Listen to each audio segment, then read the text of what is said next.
आदरणीय नीतीश कुमार जी का है। आपके कार्यकर्ता कह रहे हैं, आप भी पार्टी के समर्पित कार्यकर्ता हैं, बधाई आपको, आप गदगद हैं, आपने बीजेपी का विजय रथ उत्तर प्रदेश में रोक दिया है। बस यही पूछ रही थी कि कौन सा उच्च पद सोचकर बैठे हैं कार्यकर्ता दिमाग में समाजवादी पार्टी के अध्यक्ष और अब कन्नौज से सांसद अखिलेश यादव के लिए? हमारा अभी असली लक्ष्य है भारतीय जनता पार्टी की सरकार ना बनने देना। ठीक, क्योंकि जो लोग संविधान को खत्म करने की साजिश कर रहे थे, चंद उद्योगपतियों के लिए काम कर रहे थे, जो पिछड़े दलितों का हक छीन लेना चाहते थे, जनता ने उन पर मोहर लगाई है उनके खिलाफ। अब हमारी नैतिक जिम्मेदारी है कि किसी भी तरीके से बीजेपी को दिल्ली में सरकार बनने से रोके। ठीक है, अब जिन दो लोगों के भरोसे आप ये दावा कर रहे हैं, उन दोनों लोगों की पार्टी के नेता मेरे साथ बैठे हैं, प्रवक्ता बैठे हैं। ज्योत्सना जी, आपसे सवाल रह गया था, कॉन्फिडेंस इंडिया अलायंस में उतना ही है जितना एनडीए बता रहा है कि हमारी सरकार बन रही है, तीसरी बार प्रधानमंत्री शपथ लेंगे प्रधानमंत्री पद की, और ये कॉन्फिडेंस चंद्रबाबू नायडू और नीतीश कुमार की वजह से है। बता दीजिए अभी मैडम, आप लोग किधर हैं?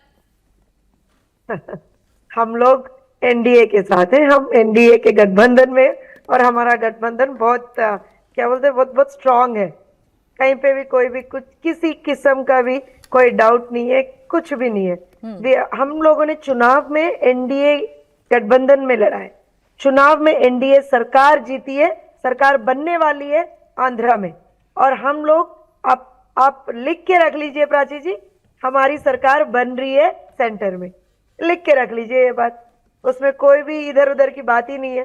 एनडीए की सरकार बन रही है सेंटर में भी, यहाँ पे आंध्रा में हम लोगों ने देख लिया एक बहुत अच्छे नंबर के साथ।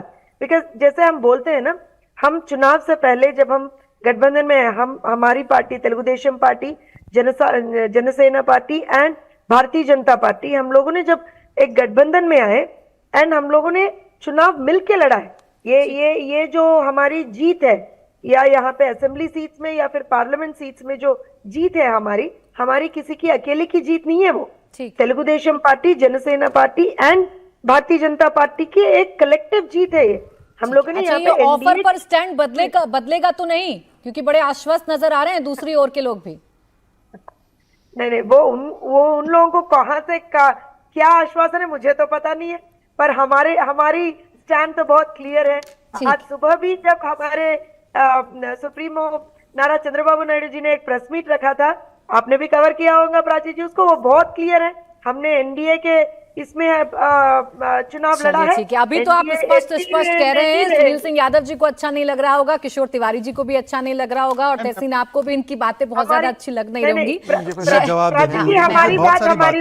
मैं आप ही के पास आ रही हूँ। ठीक है ज्योत्सना जी, फिर मैं आ रही हूँ तहसीन आपके पास भी। सुनील सिंह यादव को आपने सुना, कह रहे हैं हम बनने नहीं देंगे सरकार। यूपी में तो आपको रोक दिया, इस बात से तो मनाही की नहीं जा सकती। अखिलेश यादव ने बुरी तरीके से आप लोगों को स्टॉप कर दिया, उत्तर प्रदेश में सबसे बड़ी पार्टी बन गए। देखिए, वो छोटी छोटी उड़ानों पर गुरूर करते हैं, जो परिंदों को खुला आसमान वो चाहते नहीं है। देखिए, इन्होंने क्या कहा कि हम लोगों की 330 सीट्स थी एनडीए 2019 में, अब वो 292 सीट्स हो गई। हम बहुमत फिर भी मिल गया है, फिर भी 40 कम हुई, तो वो हमारे लिए बड़ी हार है। तो आपके तो नेता ने कहा था 79 सीट्स आने वाली है, केवल क्योटो में फाइट है, तो 79 बोला और 37 पर आ गए, तो ये तो सीधे सीधे 42 का नुकसान हुआ है आपको, पर उसमें आपको जीत नजर आ रही है। ठीक है, आप जीत देखिए उसमें।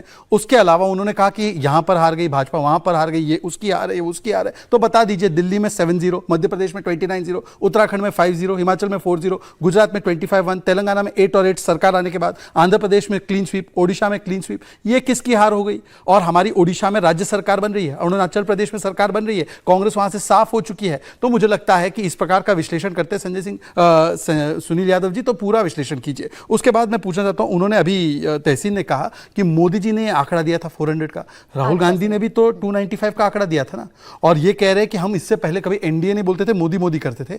मान्यवर राहुल गांधी तो केवल एक सामान्य सांसद है, ना कोई पार्टी के पदाधिकारी है, बड़े पूर्व अध्यक्ष है, फिर भी पार्टी की पूरी ब्रांडिंग में और भारत जोड़ो यात्रा में प्रमुखता में वो रहे। खड़गे जी साइड पर, अधीर रंजन चौधरी जी का तो फोटो भी नहीं। तो मुझे लगता है कि व्यक्ति विशेष को कौन प्रमोट करता है पार्टी में, और कौन सी पार्टी परिवार के आधार पर। हमने आपने डिस्कशन किया है ना शहजाद पूनावाला जी, आज ये सवाल पूछ रहे हैं, तो सवाल तो वाजिब है कि क्या गया 400 पार का नारा, कहां गया? मैं मानता हूं ना, मैं तो विनम्रता से स्वीकार रहा हूं। मैं आ रही हूं फिर सुनील जी, मैं तो विनम्रता से स्वीकार रहा हूं कि पिछली पार्लियामेंट में अगर एनडीए और एनडीए प्लस को मिला ले तो हमारा 400 था।